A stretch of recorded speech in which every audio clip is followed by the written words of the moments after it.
18 h, 3 heures avant le décollage, les PNC, les personnels navigants commerciaux, arrivent à la base d'Air Austral.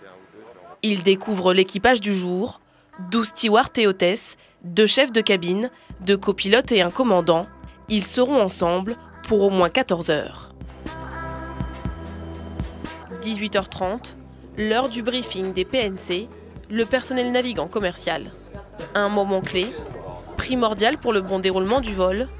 Patricia, la chef de cabine principale, donne les affectations de chacun et les particularités du vol. 49 enfants, un VIP au 7A, donc ce sera un député de Mayotte. Elle rappelle les règles de sécurité. À chaque briefing, un cas concret.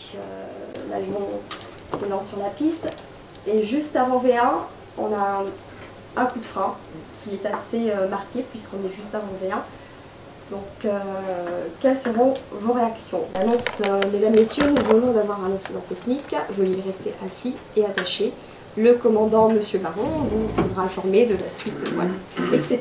Sébastien, le second chef de cabine, prend le relais pour la partie commerciale. N'oubliez pas de demander aux passagers s'ils savent utiliser leur système vidéo et leur siège. Toujours valoriser votre produit, hein, présentation de l'étiquette du passager. Et puis, monsieur, désirez-vous en bordeaux rouge, on peut vous proposer un marquis d'Alban en merlot, mais jamais vous désirez du vin rouge, du vin blanc, un petit peu de classe, quoi, ok?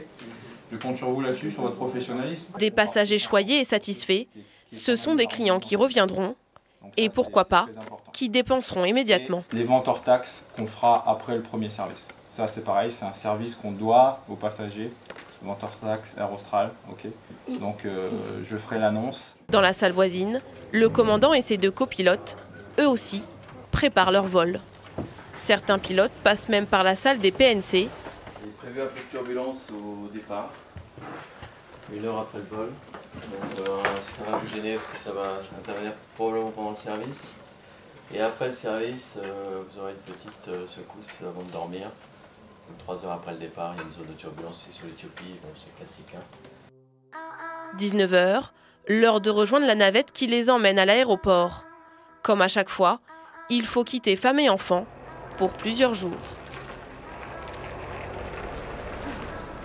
Pas d'attente pour les PNC, ils enregistrent directement leurs bagages.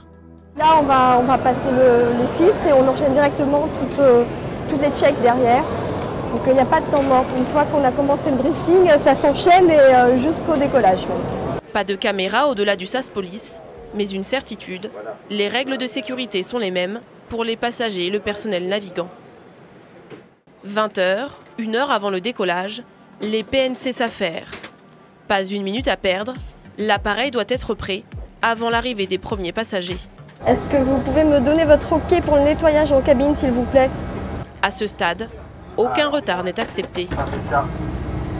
Alors ils doivent en fait vérifier que la cabine soit bien propre et moi je dois donner le OK du nettoyage au personnel de cabine pour qu'ils puissent descendre de l'avion. Sinon, s'il manque des petites choses, ils vont aller rectifier de suite. L'appareil est propre, mais l'autre préoccupation du personnel, ce sont les repas. En créole, j'en ai 7. 7 créoles. Voilà. Et 10 poulets.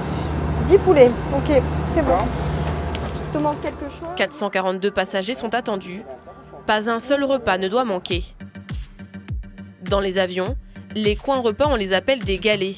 Et dans celui de la classe éco, c'est la même effervescence. Marie, l'ancienne gendarmette, prépare les boissons.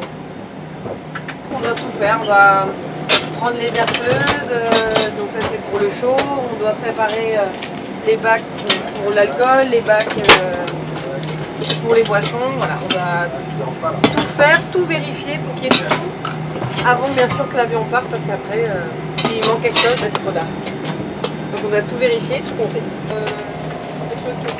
Oui, oui.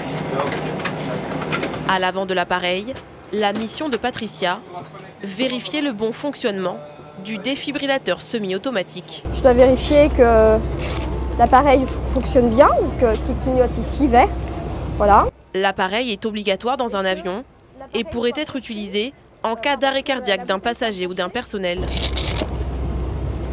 Voilà. Donc je vérifie que ça soit bien branché. et que la bouteille soit pleine, donc dans la zone rouge. Voilà. L'embarquement va commencer. Dans le cockpit, les pilotes sont prêts. Demain, il y a du brouillard, mais l'avion est équipé d'atterrissage automatique avec des visibilités très réduites. Donc, nous avons un avion en parfait état et une météo hivernale auquel nous sommes entraînés et habitués. 5 ans d'expérience chez Air Austral et un challenge à chaque vol. Pas de stress, mais beaucoup de concentration. C'est une routine et en même temps un défi à chaque fois. C'est justement éviter le piège de la routine nous permet de rester vigilants. C'est quelque chose que nous connaissons bien, sans pour autant s'enfermer dans des automatismes qui risquent de nous amener là où on ne veut pas aller. 20h30, les premiers passagers montent à bord du Boeing 777 qui les mènera à Paris dans 11 heures. Alors vous êtes à la rangée 44, s'il vous plaît, traversez l'office, ce sera la seconde allée sur votre droite.